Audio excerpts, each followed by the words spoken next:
you tried the ruby chocolate?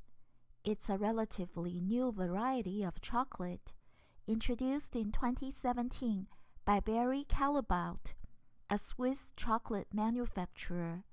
According to the company, ruby chocolate contains no artificial colors.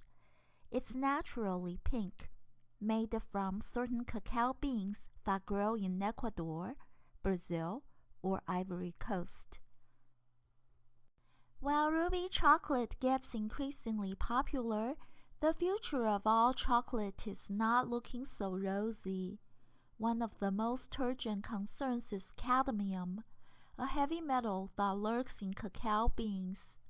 The cadmium comes from the soil. Actually, all soils and rocks contain some cadmium, but more acidic pH values will make cadmium more soluble and easier for the tree to absorb. Fortunately, liming soils can bring down the acidity, making cadmium less soluble and less likely to be taken up by plants, according to researchers from the University of Illinois. Better yet, lime generally increases yield for cacao. The only problem is affordability. Before the majority of poor cacao farmers break the cost barrier, it's still okay to enjoy a chocolate bar once in a while, because it takes a lot of chocolate for the cadmium to get to dangerous levels for adults. Comparatively speaking, dark chocolate has higher cacao content and therefore more cadmium, but it contains more antioxidants as well. Doesn't it sound like a trade-off? Aside from health impacts, the biggest chocolate crisis lies in availability. Some scientists have warned that global warming may endanger cacao trees, which can only grow within 20 degrees latitude from the equator and thrive within 10 degrees latitude of the equator in areas that have constant temperatures, 80 to 100% humidity, abundant rainfall, and nitrogen-rich soil. Changes in weather patterns therefore threaten the productivity of cacao farming.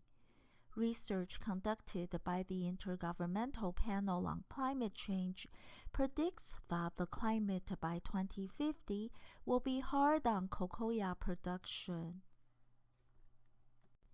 Can anyone imagine a world without chocolate?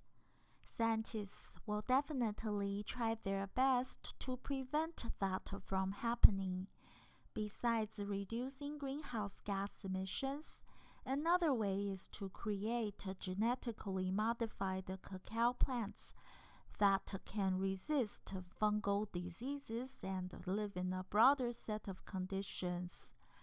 But a GMO chocolate may not sound very appealing.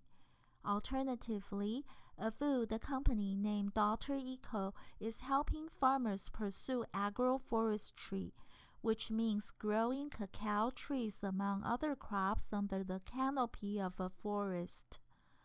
As trees absorb carbon dioxide, transitioning 30 million acres to agroforestry can trap 2.5 gigatons of carbon dioxide, which is equivalent to removing 30 million cars off the road each year, according to Mike Forbes, CEO of Alter Eco.